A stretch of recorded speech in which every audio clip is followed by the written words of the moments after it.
Ele é um historiador brasileiro, filósofo e professor universitário da Universidade Estadual de Campinas. Ele tem várias publicações sobre o tema História da América e História da Religião e tornou-se famoso no Brasil pelo seu trabalho em popularizar a filosofia para as massas e é constantemente convidado para dar palestras em todo o país. Ele selecionou 10 das suas melhores estratégias e as compartilhou no 9º ENCAD, o evento que comemorou os 50 anos da administração no Brasil. Eu estou falando de Leandro Carnal e estes são os seus 10 segredos de sucesso.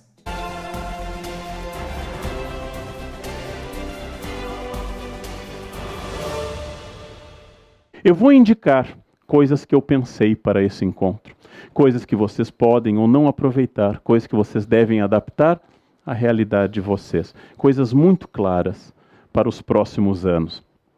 A primeira, qual é a noção do tempo relógio da minha capacidade? Pela minha experiência, inclusive coordenando coisas em escolas, a maior parte das pessoas não tem clareza nisso. Você pode entregar para a semana que vem? Posso. Quase sempre não. Quase todas as pessoas não têm a correta relação entre seu tempo relógio e a sua capacidade. Por exemplo, quantas páginas eu leio bem por minuto? Se eu não tenho resposta a esta pergunta, eu não tenho resposta se eu posso ler o relatório até amanhã. Mas as pessoas dizem, eu posso. Ou, quantas horas eu necessito de sono regularmente? Algumas precisam de 4, 5, outras precisam de 8. Quantas horas minha concentração cai? Algumas pessoas isso decai em minutos. Outras têm um foco maior. Concentração é uma educação. Se eu não tenho resposta para isso, eu não posso responder a nenhum chefe e a nenhum colega se eu posso fazer essa tarefa. Há pessoas que não podem atravessar a noite trabalhando. Há pessoas que podem. São respostas muito objetivas para eu administrar meu tempo. E a primeira delas é, qual é o limite da minha capacidade?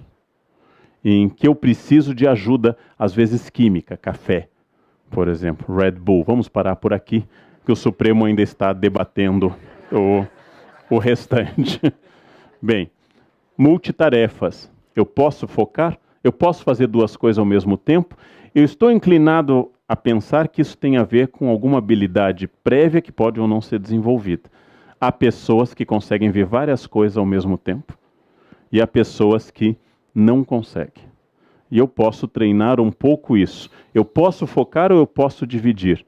Eu tenho que saber que é mais produtivo não atender celular e responder a e-mails do que fazer as duas coisas ao mesmo tempo. Bem, terceiro, mudar o tipo de tarefa, priorizar. É um conselho do Exército americano num famoso quadro. Quais são as tarefas urgentes? Quais são as tarefas não urgentes? Quais são as tarefas de médio e longo prazo? O que eu tenho que decidir para agora ou para daqui a alguns anos. Quarto, evitar sempre a tarefa seguinte. Ela é o envenenamento da atual. Se eu estiver aqui falando com vocês, onde eu creio estar, na minha consciência inteiro, e não pensando no meu voo à tarde para Salvador, na palestra da noite e amanhã, eu vou tornar este momento ruim para vocês e para mim. E não vou melhorar o momento seguinte. Estar onde eu estou, concentrar-se. Estar inteiramente dedicado àquilo que eu estou como se fosse o único lugar do mundo. Isto vai dar um foco extraordinário. Usar os recursos eletrônicos e não ser usado por eles. Sair de 99,9 grupos do WhatsApp que vocês estão. Parar de receber informações inúteis que enchem de lixo, não acrescentam nada e atrasam. Característica de um loser é dividir a sua atenção com coisas sem importância. Então, quais são os recursos eletrônicos que podem me ajudar? O vício das redes sociais. Ter que comunicar tudo. Cheguei, estou aqui, kkkk. Né? Almocei, chove. Né? Pensem quais são as informações relevantes que eu preciso dar. E quais são as irrelevantes. E deixem os outros trocar informação o dia inteiro sobre o nada. E foquem naquilo que só vocês podem fazer. É um vício. Não é o patrão que tem que barrar o Face, gente. São vocês que têm que barrar o Face. São vocês que têm que estabelecer um filtro. Se vocês somarem as horas dedicadas ao Face, pensem no que representa de fato, ou qualquer outra rede. Quando eu tenho muitas tarefas, é bom diversificá-las. O corpo e o cérebro respondem muito bem a uma atividade física, seguida de uma atividade intelectual, seguida de uma atividade afetiva. Responde muito bem ao exame de uma planilha Excel, seguida de uma análise de um texto mais geral. É muito ruim ficar em planilha Excel 12 horas seguidas. É muito ruim isso. O corpo tende a mudar o foco e o cérebro desliga automaticamente quando a repetição acontece. Voltamos ao casamento. As horas para as estratégias de médio e de longo prazo. Se eu não controlar isso, eu serei um tarefeiro. E vocês sabem melhor do que eu, como administradores e estudantes, que a todo instante as tarefas que chegam a nós são as tarefas do cotidiano. Eu aqui pensando na matriz energética do Brasil e o mundo quer que eu troque a lâmpada do corredor. E a lâmpada agora é nova, tem um novo padrão, é mais cara. Temos que botar no estoque. Eu pensando numa matriz energética, eles me fazendo trocar a lâmpada. Eu querendo essas coisas, ou seja, eu tenho que estabelecer um tempo, pensar a médio e longo prazo, ou eu nunca terei este tempo. E esse tempo não pode ser sexta no final do dia. Assassinos do tempo, culpados, celular, o computador, companhias de amigos e colegas. Claro que um amigo bom é excelente. Claro que até um colega pode ser excelente, é possível. Há estudos demonstrando que há colegas interessantes. Mas a falta de objetividade nas reuniões é a morte.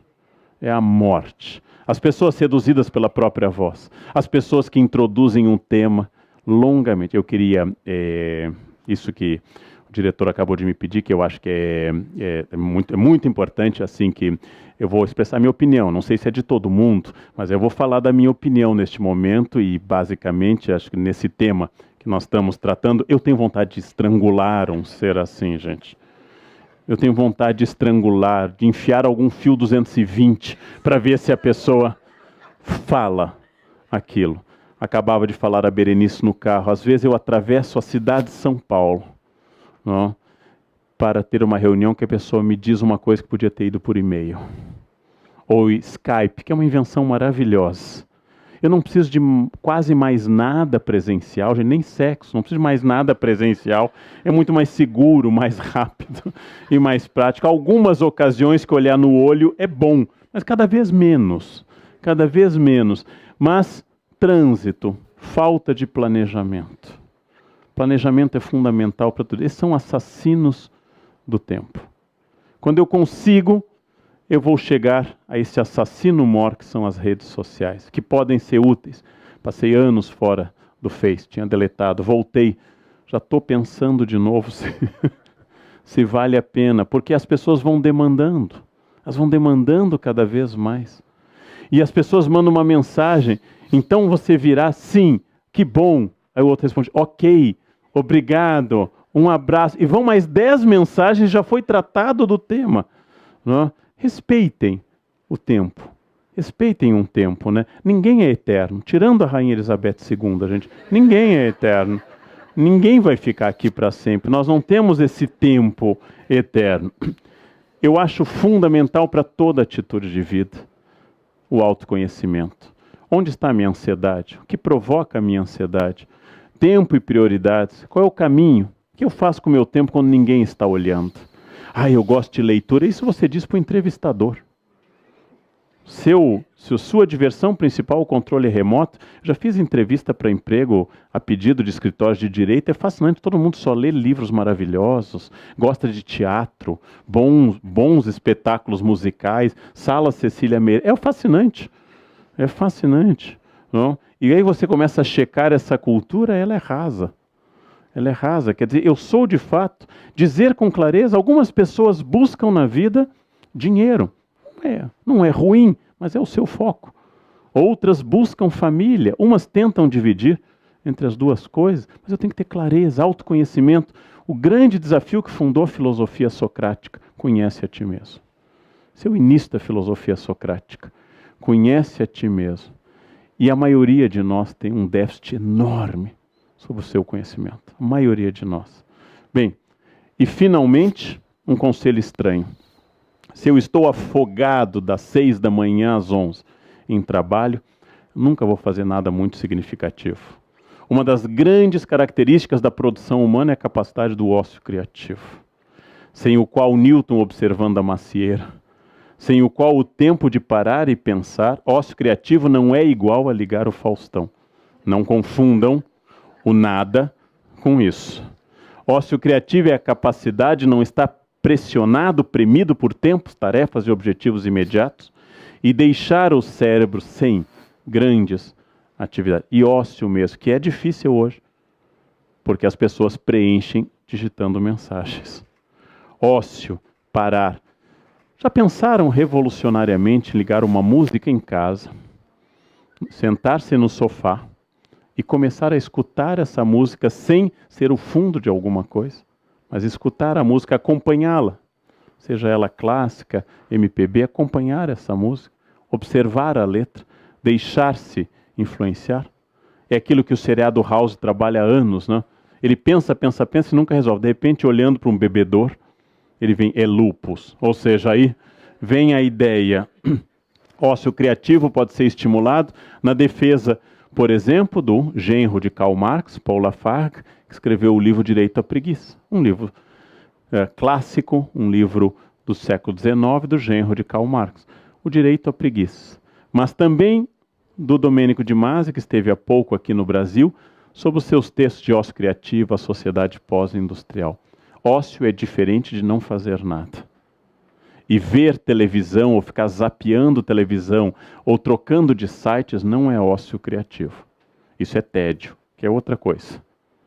Tédio é outra coisa. No final, importantíssimo, o relógio é absoluto. Ele é uma convenção, mas ele é absoluto. O dia tem 24 horas, cada hora tem 60 minutos. Não importa o que eu faça.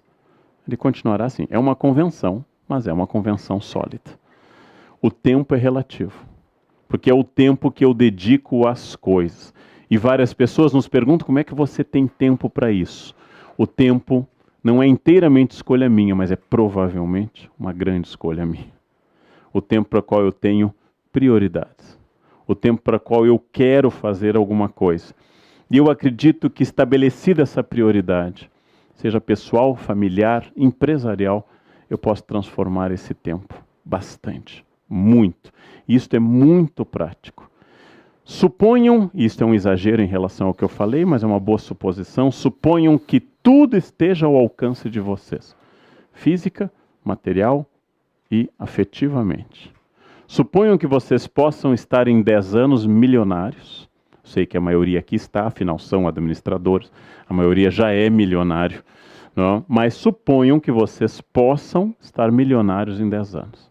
Suponham que vocês possam ter um corpo muito melhor em 10 anos. Suponham que vocês possam melhorar em muitas relações familiares. É um exagero do que eu falei, porque eu estava dizendo a todo instante que há limites. Mas suponham isso como exercício e pensem, o que eu tenho que fazer para estar lá, como valor? Suponham que vocês queiram algo mais. A todo instante o mundo nos oferece essas possibilidades e eu sou obrigado a pensar. Este foi o vídeo de hoje e se você gostou, tudo o que eu peço é que o curta e o compartilhe com os seus amigos em suas redes sociais usando os botões de compartilhamento logo aqui abaixo. E se você ainda não é inscrito no canal, clique no botão subscrever e aperte o sininho para receber as notificações no seu celular cada vez que eu lanço um vídeo novo. Lembrando também que a sua sugestão é muito importante. Se você conhece alguma história de superação que queira ver compartilhada aqui no canal, deixe a sua sugestão logo aqui em baixo nos comentários. O seu comentário é muito importante para mim.